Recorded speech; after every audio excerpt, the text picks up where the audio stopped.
Bom, pessoal, agora a gente vai começar a falar sobre o conteúdo da história do direito.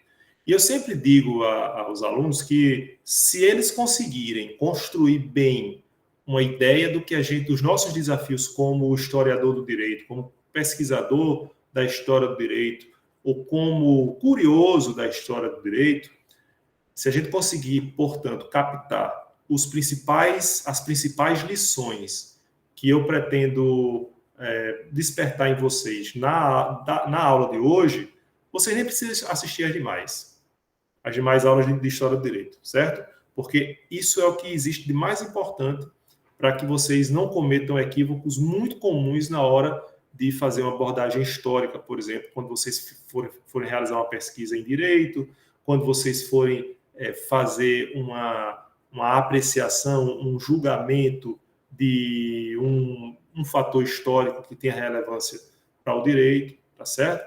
E por que eu digo isso? Porque os erros são muito comuns. Talvez porque a história do direito, com uma disciplina propedêutica, é uma disciplina de caráter zetético, né, como vocês devem se lembrar, ela não tem tanto prestígio assim como acontece em relação a outras disciplinas, certo? Então, vejam aí, a gente vai começar justamente com a ideia do que pretendemos passar aqui em História do Direito. E aí eu pergunto a vocês, antes de a gente falar sobre História do Direito, é preciso saber qual a compreensão de vocês de história. O que é que vocês entendem de história? Vocês sabem o significado de história? Vocês estudam história desde o ensino fundamental. O que é que se estuda na história? Para que é que a história serve? Em que é que ela vai ser útil? Digam aí.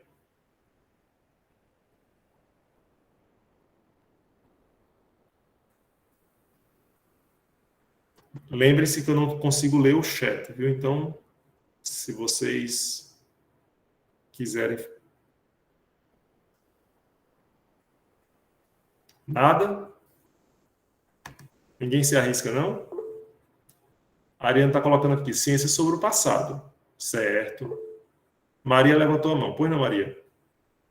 Eu acho que história não é só uma disciplina. Eu acho que é o conto das coisas, de tudo, basicamente, porque você pode fazer história sobre tudo. E eu não entendo, eu pelo menos falo pessoalmente, eu não entendo a história como uma coisa linear. Eu entendo como sendo uma coisa dinâmica, que pode mudar, existem vários ângulos que você pode ver. Enfim, é mais ou menos essa a minha interpretação. Perfeito, perfeito. Algumas informações importantes que você passou. Primeiro, a não linearidade da história. A história que pode ser história de tudo, né? Então, a história não é só a história dos grandes eventos, né? Já houve uma vertente da história que entendeu assim, né? A narrativa dos grandes eventos, dos eventos mais impactantes. Mas isso foi desconstruído, principalmente a partir do século passado, com a percepção de que pequenos comportamentos que passam muitas vezes despercebidos de quem olha a história apenas para os eventos mais impactantes, eles também têm significado, né? E a gente pode realizar a história da alimentação, a história do direito, a história política, né? Acho que alguém se pronunciou aqui. Augusto. Pois não, Augusto? Fui eu. O seu contato congelado não consegue ver a mãozinha, não, né? Não. Eu só escuto o barulho. Pronto. Mas escuto o barulho. Pronto. A gente tem, não sei se aplica, né? Você tem os factologistas, de fato, os historiadores trabalham com os fatos, né? E os conceitualistas, né? Que, no final das contas, são interpretações sobre determinadas situações. Por exemplo, tá aqui na toma tudinho, não sei se tem... não sei se Nelson tá por aqui, deve estar, vou usar ele como exemplo. Aí eu só mando escrever um texto aí sobre... Aliás, Nelson tá aqui e tal, acontece que, sei lá, ele tropeça, né? E vem a cair, E o senhor pede para quem se inscreve... Já vai começando num exemplo desse, hein? E aí o senhor pede para a gente escrever um texto sobre isso, porque é para marcar aí a pontuação na aula e tal, e vamos falar sobre o fato. Cada um vai fazer uma produção sobre o mesmo fato, mas a forma de escrever é diferente, né? Claro. Daqui a 10 anos, Nelson, sei lá, resolveu ser presidente e se torna presidente. Por se tornar presidente, isso acaba virando agora documentos históricos, né? Passou a biografia dele, passou a ser algo importante. Aí quem vai analisar depois de mais 10 anos, isso vai pegar os textinhos da gente feito na aula agora, como documento, e aí pode utilizar, por exemplo, no caso dos conceitualistas, né? Buscar saber como era a sociedade em 2021, como a gente pensava, o comportamento da pandemia, religião, sociologia, né, economia, como é que se pensava. Ou outros, a turma do fato, poderia só analisar o fato. Ele levou uma queda lá no dia da aula. Então tem essas duas vertentes, né, da história. Eu não sei se aplica, no caso, a história do direito, né, porque aí ele está mais fundado, visando talvez os fenômenos jurídicos que construídos em sociedade. Provavelmente a gente vai ver os naturalistas também, algumas coisas assim. E aí eu comecei a ficar preocupado agora, que na cabeça era mais simples, né? Se aplica sim. Mas deixa eu... Emily também levantou a mão. Diga aí, Emily. Boa noite, professor. Boa noite. Eu não sou do direito, né, mas eu sou da história. E uma das... Pronto. Agora eu não vou mais ter... você não precisa Data mais... Vênia. Peço logo desculpa aqui também. De ousei falar. Não, mas é só para corroborar com o que o colega falou sobre isso, que uma das primeiras coisas que a gente aprende no curso é sobre justamente uma perspectiva da história do Mark Bloch, que é a história é só a passagem na verdade, é a passagem do homem no tempo. Então, é uma perspectiva que você tem sobre isso. Então, a gente pode ver a história muito sobre isso. Não sei, a visão do homem no tempo e, como ele estava falando, eu acho que se aplica isso em várias questões, porque o que ele estava tentando falar é justamente isso, é você estudar a passagem do homem em várias áreas da vida, incluindo no direito e, como ele falou, sociologia, filosofia. Então, seria mais ou menos essa narrativa. Eu não sei se ficou claro, mas... Excelente. Inclusive, a sua menção, Mark Bloch, né? Porque é um sujeito interessante, né? Que ele fez parte das escolas dos análises francesa e, assim, em revide a um positivismo que pretendia dar um certo caráter ascético às ciências, inclusive à história. Mas não, vamos estudar aqui, vamos colher os fatos, vamos apenas extrair os documentos, porque isso é história.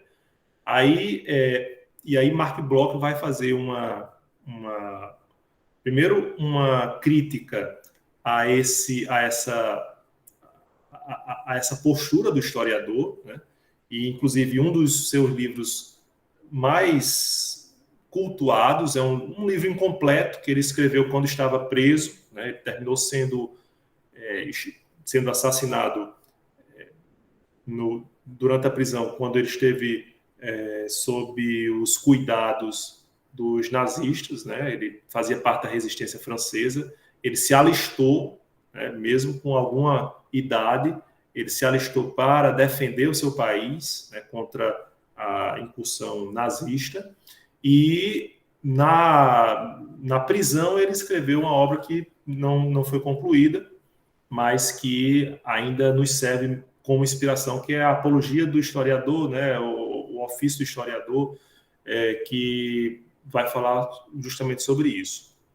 Então, como você bem falou, como você já falaram aqui, a história é um olhar sobre o passado, sim, mas ela não diz respeito apenas ao passado. Inclusive Bloch fazia essa advertência. Quando a gente olha para o passado, a gente olha a partir da nossa faceta, do nosso recorte. Então, os problemas atuais refletem também na visão ou no interesse que o historiador tem em relação ao passado, certo? Nisso, muitas vezes a gente incorre no erro de tratar a história como uma régua, né, de ascensão, né, de linearidade, que vocês, inclusive, já repeliram. Mas o que é que quer dizer história?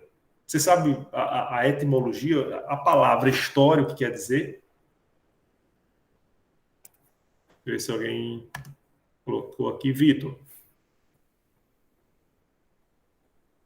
Na verdade, eu não ia Aqui, nem. Eu ia pesquisa. mencionar, né? Eu ia aproveitar para mencionar o conceito ainda, né?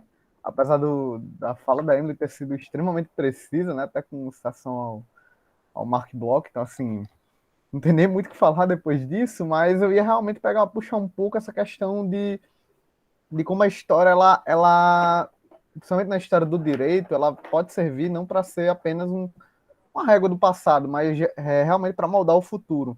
Né, eu vou até repetir algo que eu disse na última vez que eu estava nessa posição de monitor aqui, né, semestre passado, de que eu via muita história como um aprendizado da memória humana. Né? E eu mencionei a frase que tem lá no Estádio Nacional do Chile, que é um pueblo sem memória, um povo sem memória, um povo que não sabe sua história. Então, a partir disso, acho que e a história do direito ela bebe muito dessa fonte, né? Porque o direito ele é muito da expressão humana, e onde tem muito dos acertos historicamente, também tem muito dos erros historicamente. Então, a história do direito é importante justamente para a gente ter essa visão e perspectiva de saber como que a gente vai trabalhar futuramente com cada um desses conceitos que vão ser dados. Perfeito. E olha, se a gente observar a etimologia da palavra história, ela vai ser buscada no grego.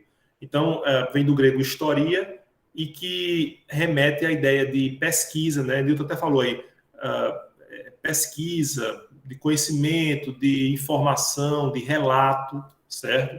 Ou pode ser derivado de histor, que remete à ideia de ver, de saber. De alguma forma, a ideia de história é uma ideia de investigação. Então, a ciência histórica é uma ciência de investigação.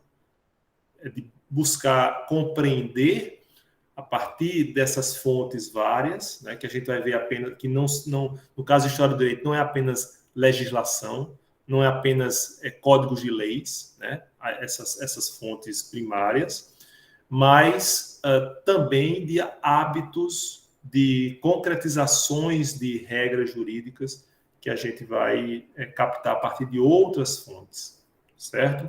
O curioso é que na obra de Homero, né, na Odisseia, a gente tinha um personagem que se chamava Istor. E Istor, ele era um árbitro. Quando havia uma situação de conflito, ele decidia. Então, de alguma maneira, também pode ser entendida a história a partir dessa perspectiva, de ser um árbitro entre o passado, o presente e o futuro, certo? Por isso que a gente coloca aí, retomando aqui o slide, deixa eu colocar aqui para vocês.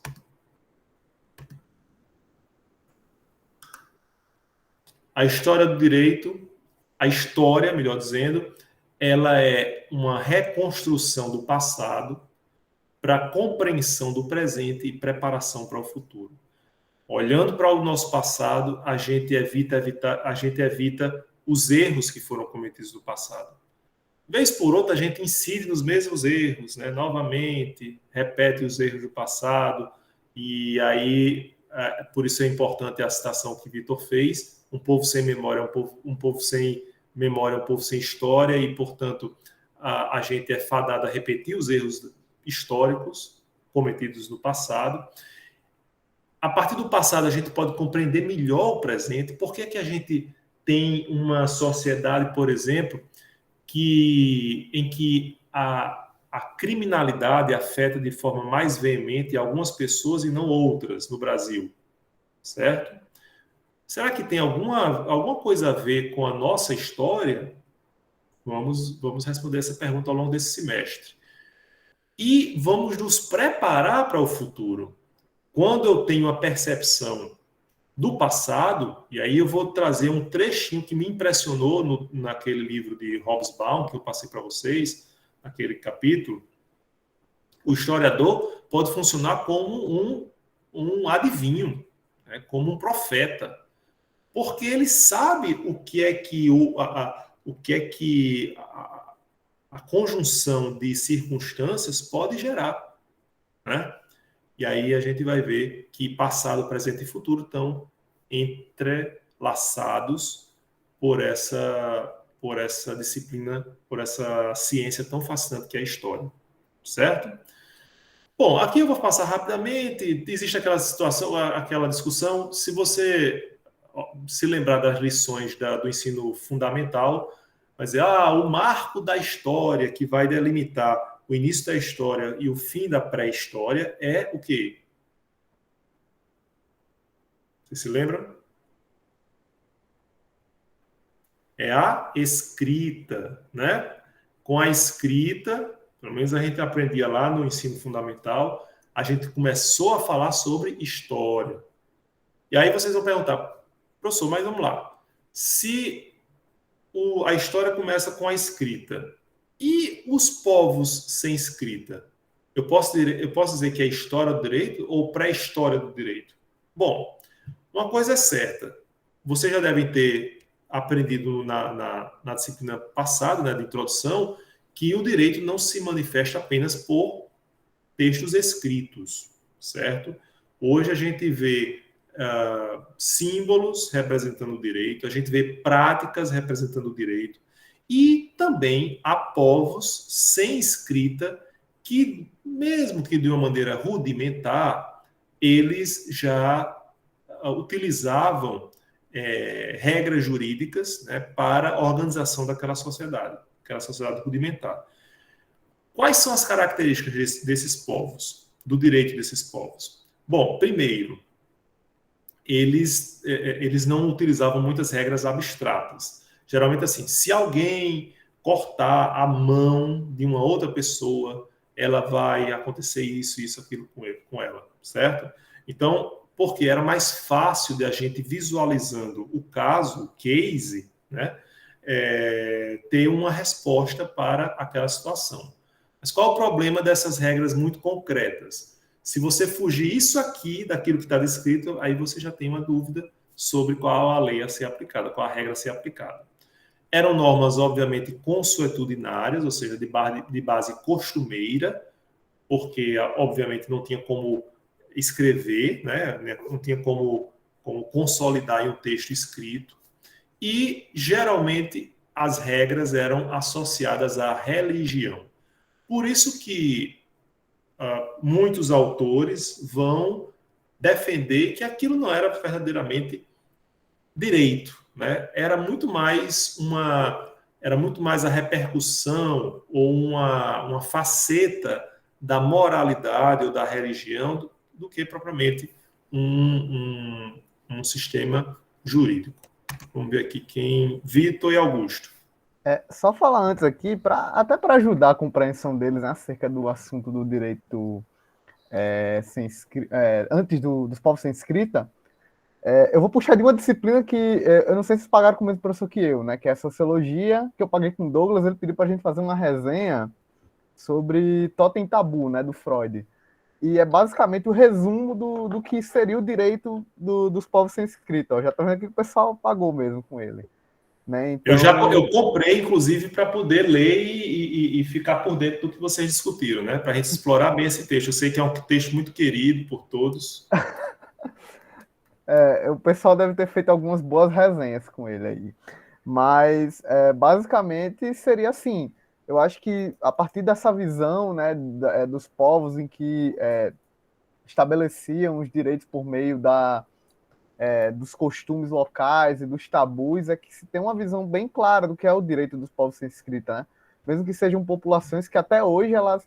Né, vale dizer também, né, que o direito dos povos sem escrita ele existe até hoje, né, principalmente com as tribos isoladas na região amazônica, na região pacífica do planeta. Então, é bom também salientar isso.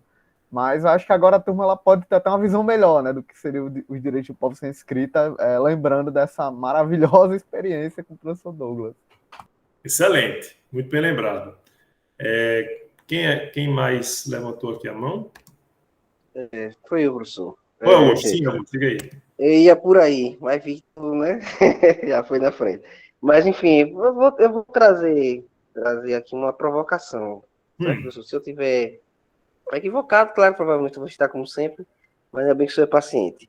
É isso, Veja rapaz. só, para a gente fazer uma distinção clara, em antropologia, por exemplo, acho que Levi, ele estruturalista, né? Tem uma explicação quando o homem vai se tornar o sapiens sapiens, né?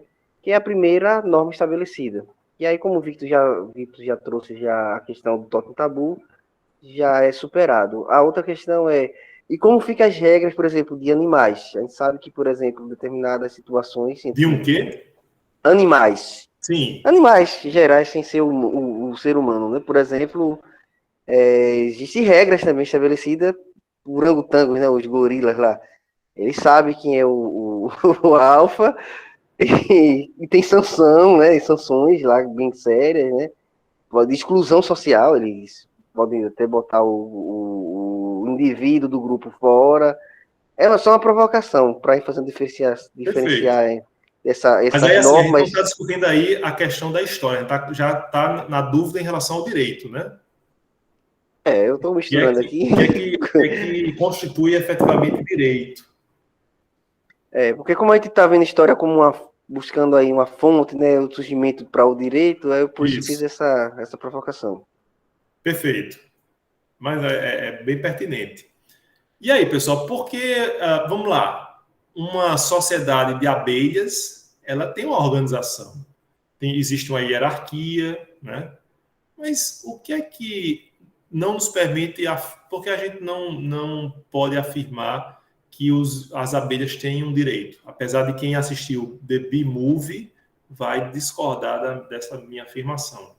Mas por que é que comumente se diz que as abelhas não têm um direito?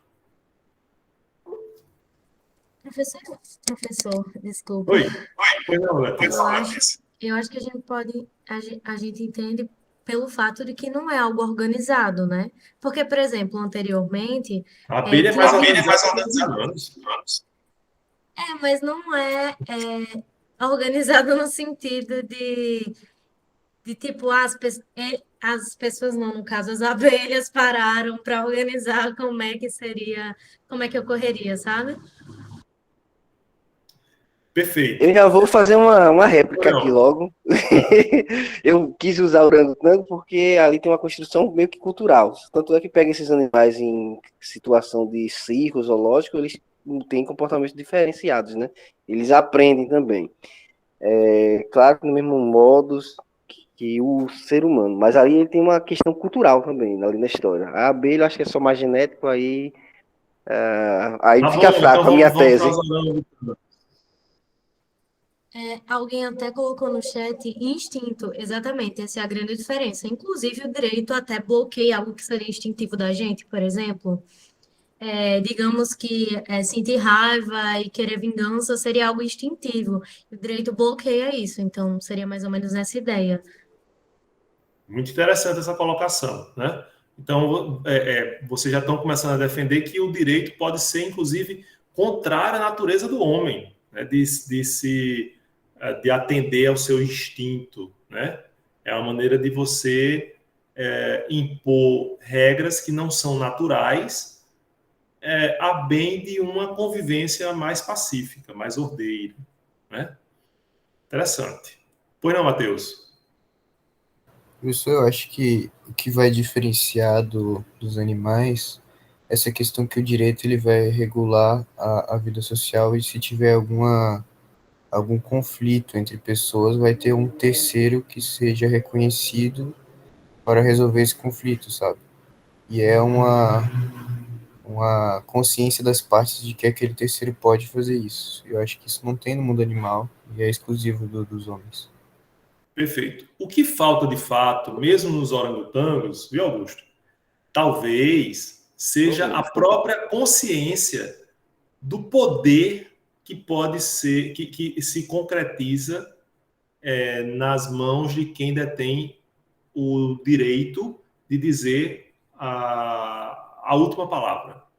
Então, a gente tem consciência do direito, né? Então, por mais que vocês se devem, vamos lá, lembrando aquele vídeo são regras estruturadas, né? Do o que é o direito de estudar. Você lembra aquele vídeo da pegadinha que eu fiz com vocês? Introdução. Então, a gente tem a percepção do direito como algo que fosse que permite o exercício do poder, enquanto que isso nos animais ditos irracionais acontece como se fosse de forma natural, sem uma consciência, entende?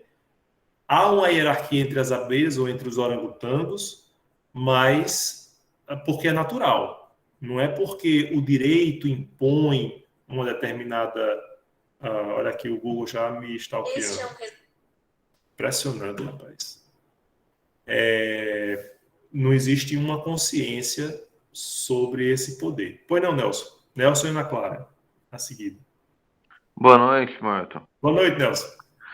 Na verdade, é que é tudo uma relação quanto ao nível de cada espécie, do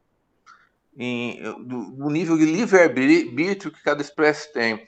Nós, humanos, a gente tende a achar que as outras espécies não são inteligentes, que elas não têm livre-arbítrio, que elas são puramente instintivas, né? Mas quando você estuda... Quem tem cachorro discorda totalmente dessas afirmações.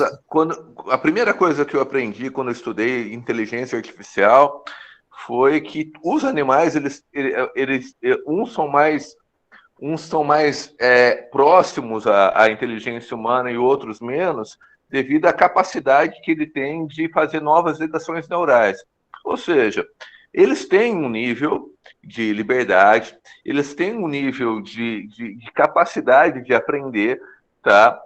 O problema é que nós achamos que aquilo lá são instintos, entendeu? Então, eles não desenvolvem, você não fala de direito para as abelhas, porque ela tem um nível instintivo tão grande que ela não vai conseguir compreender isso, né? Mas agora, se você for ver os símios, eles já desenvolveram algumas regras sociais, né, dos bandos deles, que se adapta à capacidade deles de compreender o mundo e de lidar com as relações sociais deles, entendeu? E nós, claro, que somos bem mais complexos, conseguimos desenvolver um sistema muito mais avançado. Mas é basicamente isso, eles não entendem. Perfeito. Porque eles não têm a liberdade e a capacidade de compreender, tá? Não que eles sejam simplesmente instintivos, tá? Exatamente, perfeito. Existe até um episódio dos Simpsons que fazem um teste com vários dos membros, né, e com um esquilo. E a Elisa faz, na verdade, um teste com Bart e com um esquilo. Aí ela tem um bastão que dá choque. Aí o esquilo pega no bastão e leva um choque, aí foge do bastão, né? Aí Bart faz ou seja, ele não aprende. Então, muitas vezes o humano não serve como exemplo aí na escala evolutiva em relação aos demais animais. Ana Clara. Eu concordo, faz as minhas palavras o que o Nelson acabou de falar, né? Eu realmente acho que é isso, só que o ser humano, como ele disse, né? É um pouco mais complicado, cria uma coisa um pouco mais complexa, mas de uma dimensão maior, e que os animais, como ele falou, né, que tem a questão do aprendizado e tudo mais, mas é uma coisa mais criada ali para necessidade, né? Para manutenção da espécie, para necessidade. São criadas, né, diversas relações, como ele falou, aqui do aprendizado, mas é mais para manutenção da espécie, acredito, né? Enquanto o ser humano criou uma coisa muito mais, digamos, complexa, né? Porque a gente é mais complicado. É verdade. E aí, deixa eu só voltar aqui a nossa discussão em torno da história, né, vocês ficam só querendo falar sobre direito, né? Eu vou ter que recorrer a Emily aqui para a gente voltar para a história. A gente já tinha visto isso, essa questão do direito, né, a compreensão do direito, mas vejam, há uma ideia, se vocês devem se lembrar, no positivismo mesmo, no normativismo keynesiano, há um atrelamento do direito com o Estado. Então, só existe direito dentro do Estado, certo? De alguma forma, por incrível que pareça, as compreensões marxistas do direito também defendem a mesma coisa.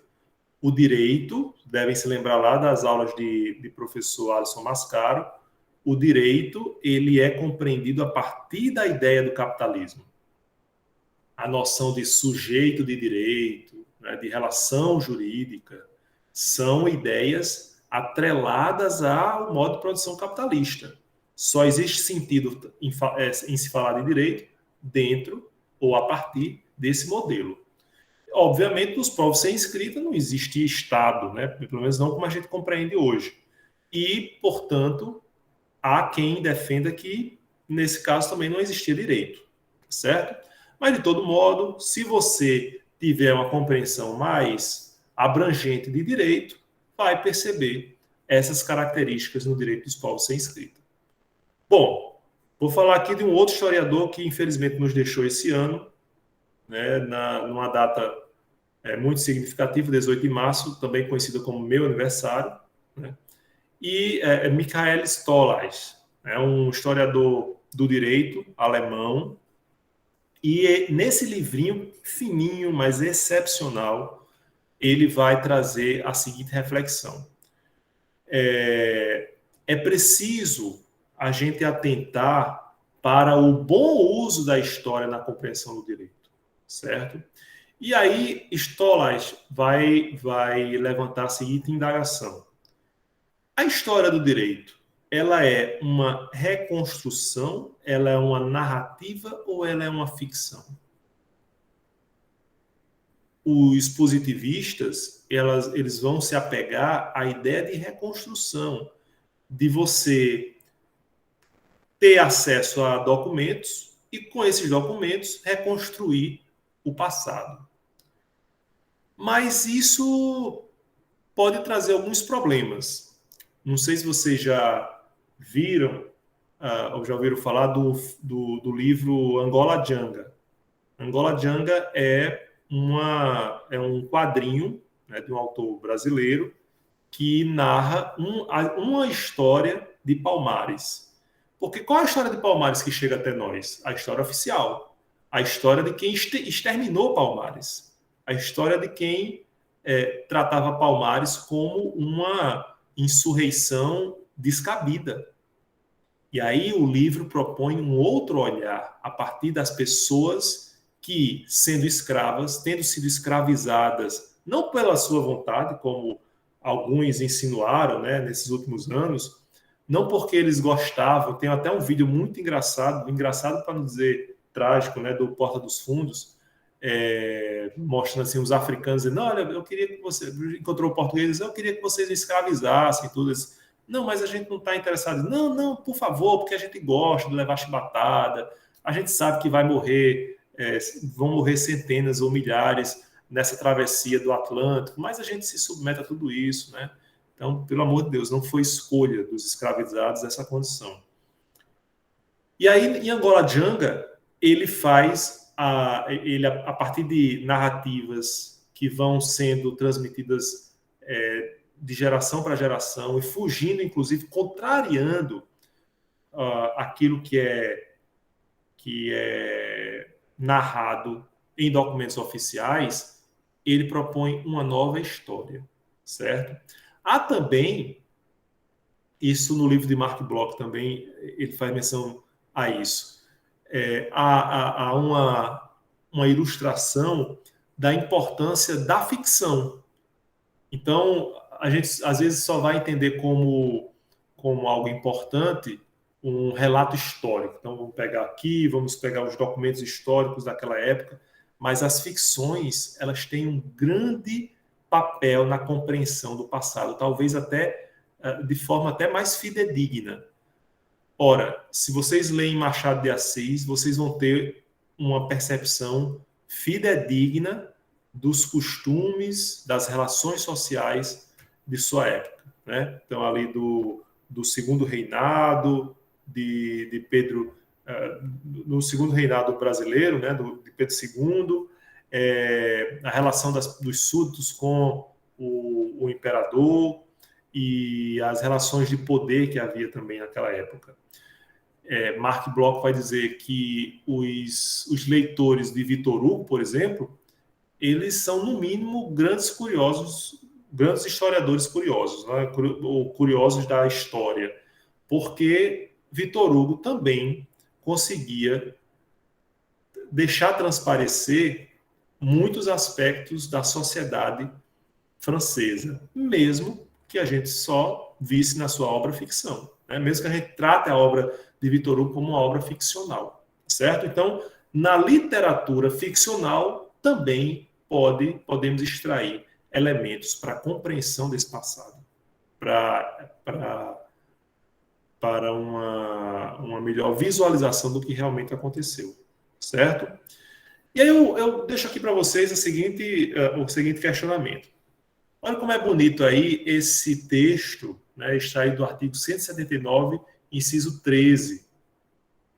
A lei será igual para todos, quer proteja, quer castigue.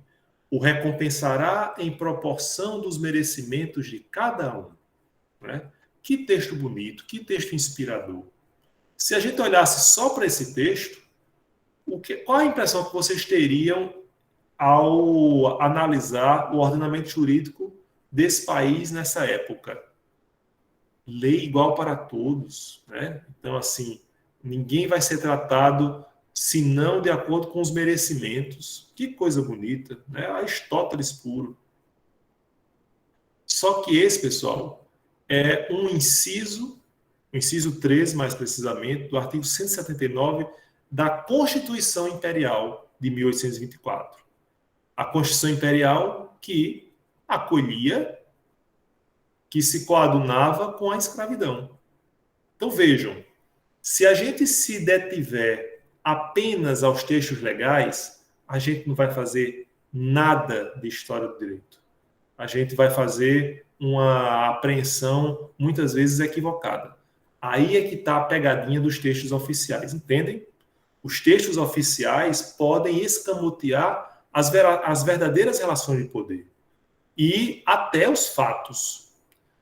A gente está vivendo uma época de fake news, na verdade, na difusão de fake news. E até as próprias características do globo terrestre ou do plano terrestre, né? Então, assim, são colocadas em dúvida em nome de uma dialética. Assim, é claro que a ciência ela convive com a eterna, a gente já viu isso também no semestre passado, com a refutabilidade, né? Lembram lá de quando a gente falava em ciência do direito. E, sem dúvida alguma, mas essa refutabilidade ela tem que ser também embasada. Não pode dizer, não, porque eu acho, porque eu acredito. Não é questão de fé, é uma questão de comprovação, certo? Então, é preciso ter cuidado em relação a essa visão apequenada da história, certo? De apenas olhar os documentos oficiais. Outra questão importante que Stolar traz no seu livro é que, muitas vezes, a história foi tratada como uma história a história das ideias. Então, você vai ver o desenvolvimento dos modos de produção. Então, importaria apenas a compreensão da ideia de servidão, escravidão na antiguidade, servidão no medievo, ou do capitalismo, né? Ou do socialismo, comunismo, certo? A história dos heróis, o marechal que proclamou a República, ou o grande salvador da pátria que conseguiu proclamar a independência de Portugal, mesmo que depois ele tenha voltado para Portugal para assumir o reino português. certo? Então, muitas vezes esses heróis eles não representam verdadeiramente o que a gente o que os livros muitas vezes colocam. E às vezes eu tenho sentido cada vez mais desconfiança desses heróis míticos, né, dos mitos que estão aí nos povoando e inspirando muitas vezes a fazer cada vez mais bobagem, né? Seria a história das relações sociais, ou, para um outro extremo, a história da linguagem. Então, tudo caberia na linguagem. A linguagem, portanto, se apoderaria de toda a realidade e a história passaria a ser uma narrativa linguística do que aconteceu. Mas não aconteceu exatamente assim. Bom, isso não interessa, porque a linguagem captou dessa maneira e é essa maneira que vai ser reproduzida, certo? Por isso que eu coloco aí os problemas e objeções de todas essas possibilidades de visão histórica, certo? Alguma dúvida? Aqui também na própria crítica de Stollard, ele vai trazer uma repulsa à ideia da evolução. Então, muitas vezes a gente coloca assim, olha, a gente estava na antiguidade clássica, né? Fundo do poço. Antiguidade, vamos dizer assim. A clássica ainda foi um pouco mais elevada e vai subindo, vai aí medieval, idade moderna, idade contemporânea, né? Então, aqui a gente chega na época do smartphone. Estamos no auge da civilização. Não, a história não acontece assim. A história é toda cheia de idas e vindas, de ganhos e de retrocessos, né? Então, a gente vai assim, oscilando, certo? E a gente precisa também ter cuidado para não enxergar as origens de tudo. Essa também é uma crítica que Mark Bloch encontra na própria atividade do historiador. Veja um exemplo aqui, pessoal. E esse exemplo a gente tira lá do livro que a gente vai falar, que é esse livrinho aqui de Saulo de Carvalho, que é Como Não se Faz um Trabalho de Conclusão. Certo? Então, esse livro ele é destinado aos alunos de graduação, mas me foi muito útil durante o doutorado.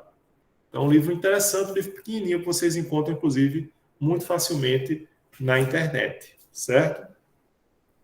E de forma muito bem-humorada, Saulo de Carvalho coloca assim, bom, vejam como é muito comum acontecer isso.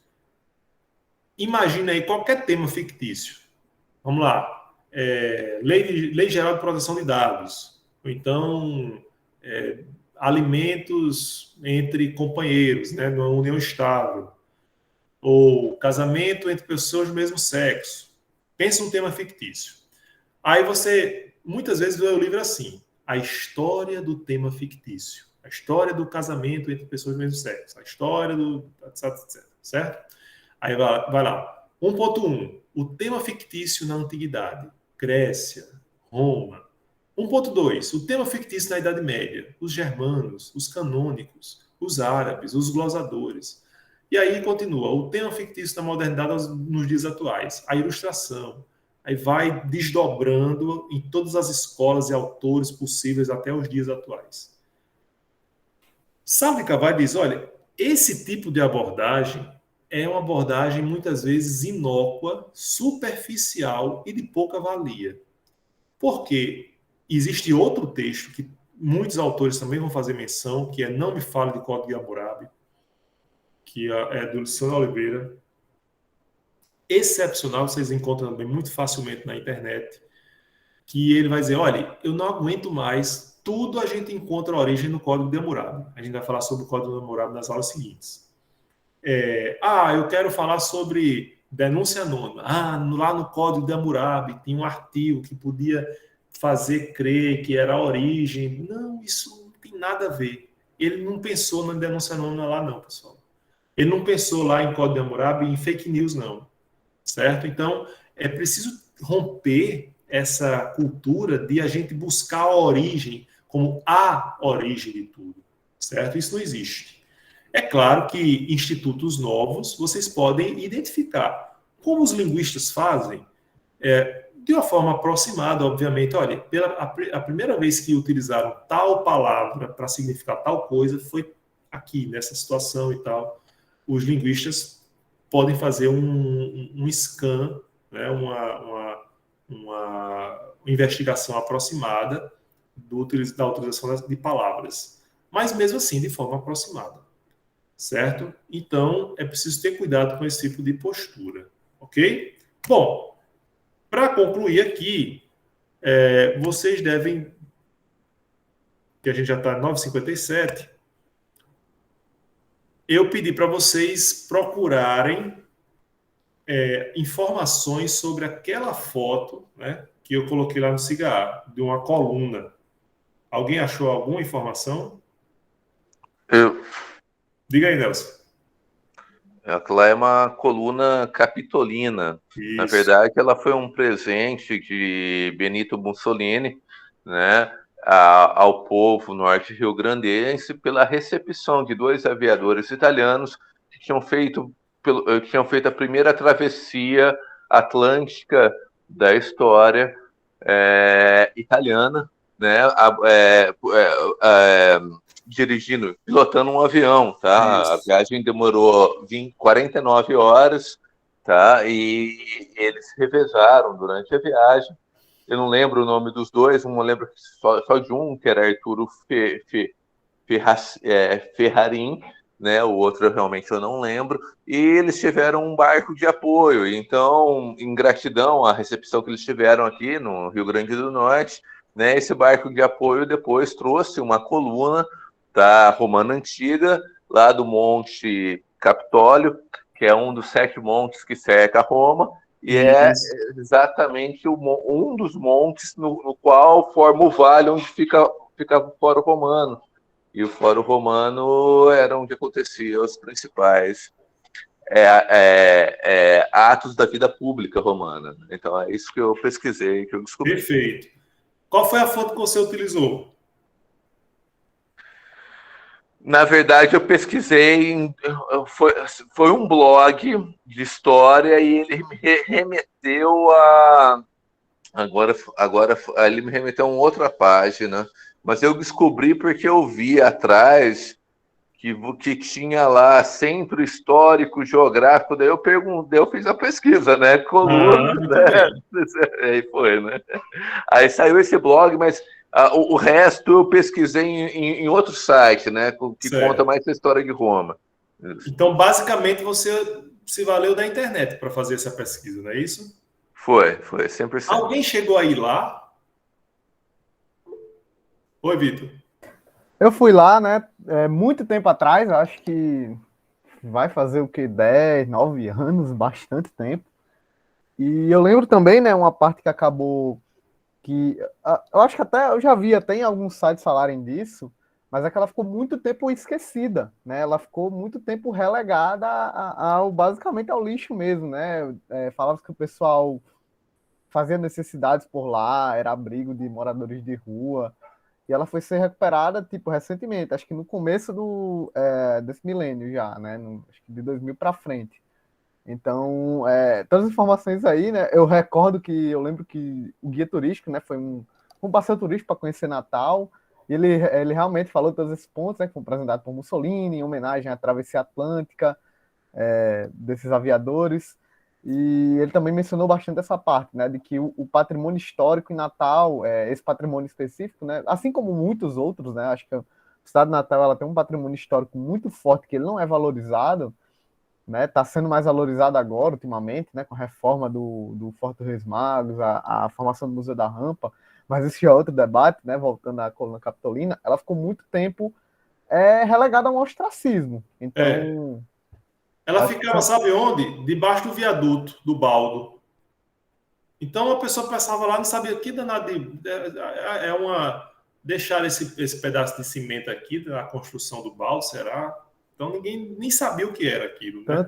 Tanto que eles mostraram, assim, apontaram, né, que tinha uma zona de desgaste bem maior, justamente porque era a base da coluna, onde o pessoal mais fazer suas necessidades por lá, né? Pois é. Professor, se até a ponte do Jefferson, balde diga estava para aí. cair um dia desse, se até a ponte do balde estava para cair um dia desse, Pois é, até a ponte, que é uma coisa, né, que a gente espera que fosse durar mais, estava para cair, imagina a coluna. Mas olha, não apenas ela foi esquecida, como ela foi alvo de depredação. Por quê? De quem ela foi presente? De quem ela foi presente? De Mussolini. Então, imediatamente fizeram a associação. Olha, Will Dutti, exatamente, Newton.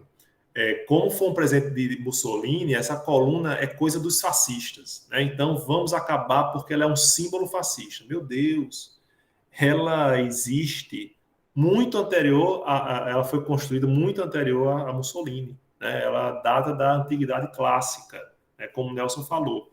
Estava lá em um dos montes, né, da cidade de Roma, que é o Capitólio. Então, por que se faz essa associação? Porque não há um estudo histórico, não houve um estudo histórico bem realizado, certo? Então, por nossa ignorância, a gente estava depredando e estava relegando a nenhuma...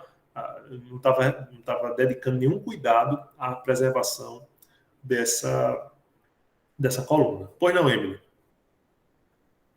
Só uma informação bem rápida para corroborar o que você está falando. Eu não sei se o pessoal sabe, mas aqui no Rio Grande do Norte a gente teve um levante comunista mas ali década de 40, eu acho.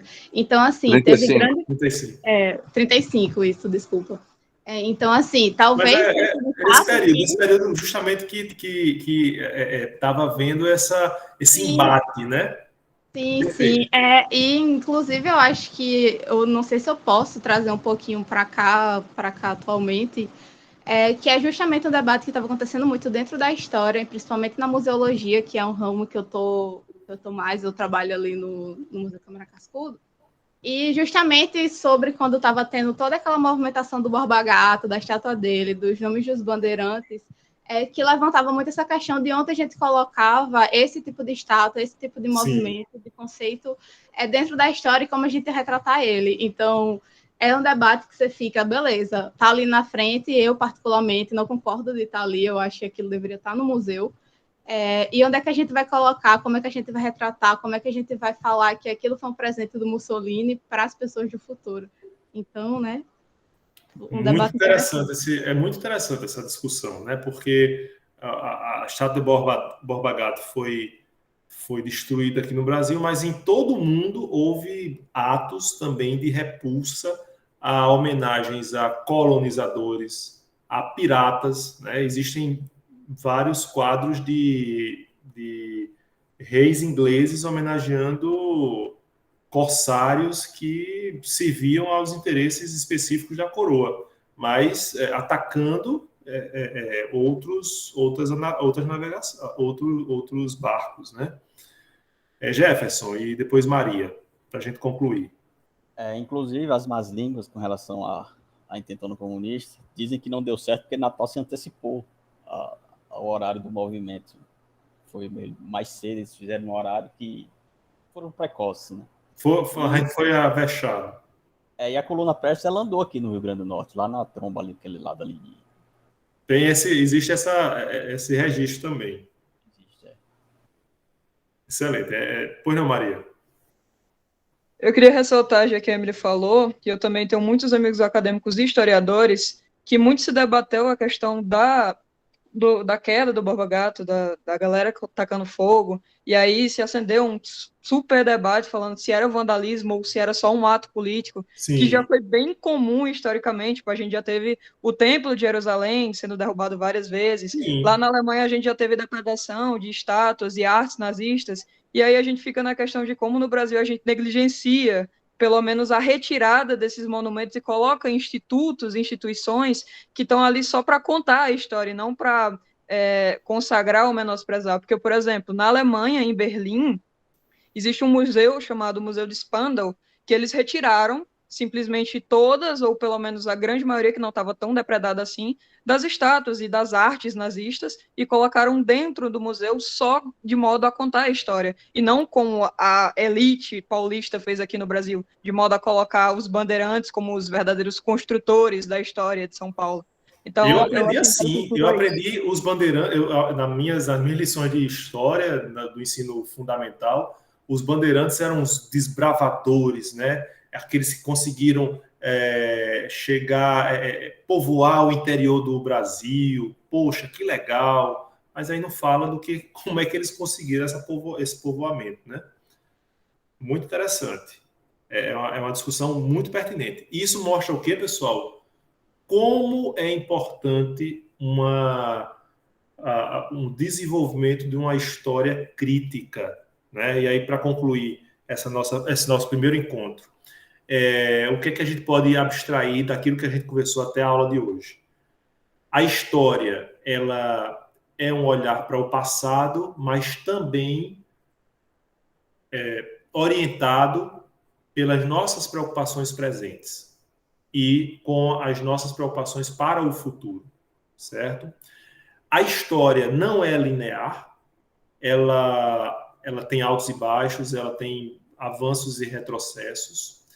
A história, ela não deve se valer apenas da versão dos vencedores ou de documentos oficiais. A gente pode se valer de outras fontes históricas para fazer essa reconstrução ou para poder compreender melhor determinados momentos históricos, tá certo?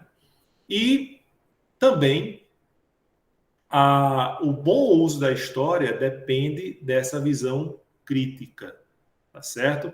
Na próxima aula a gente vai ter a oportunidade de falar um pouco mais sobre as fontes históricas, certo? E a gente retoma então na próxima terça-feira. Alguma dúvida, pessoal, final? Maria está colocando aqui, na minha cidade tem muita coisa levando o nome de coronel. Isso, esse é o problema, é verdade, né? Então, coronel, marechal, general, como se fossem os grandes heróis, né? Rodovias com o nome de bandeirantes, em todo mundo há uma discussão assim, não, mas você vai se desfazer, você vai acabar com uma peça de arte. Bom, mas uma coisa é o registro histórico da arte e outra é a utilização dessa arte, o uso que se pode fazer dela para prejuízo de toda uma população ou de uma parcela da população. Por exemplo, uma grande artista cinematográfica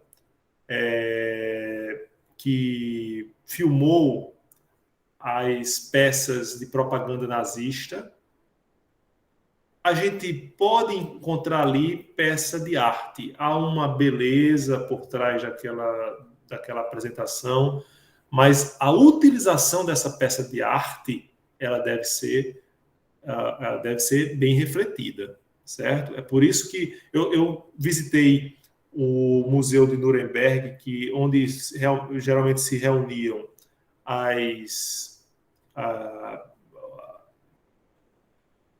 agremiações nazistas, né, para saudar o Führer, para fazer as reuniões do partido, e hoje é um monumento à reflexão. Então, existem lá vídeos sendo demonstrados daquela época e a iconografia nazista, mas não com louvor, mas como uma atenção para o passado, para que a gente não repita esse erro tão terrível, certo? Pessoal, muito obrigado pela participação de todos e todas, né? E aí, na próxima aula, a gente dá continuidade a essa discussão, certo? Lembrem-se que a gente já coloca a partir da manhã a atividade para ser respondida até a próxima segunda-feira, tá certo? Boa noite, pessoal. Muito obrigado e até a próxima, se Deus quiser. Até logo.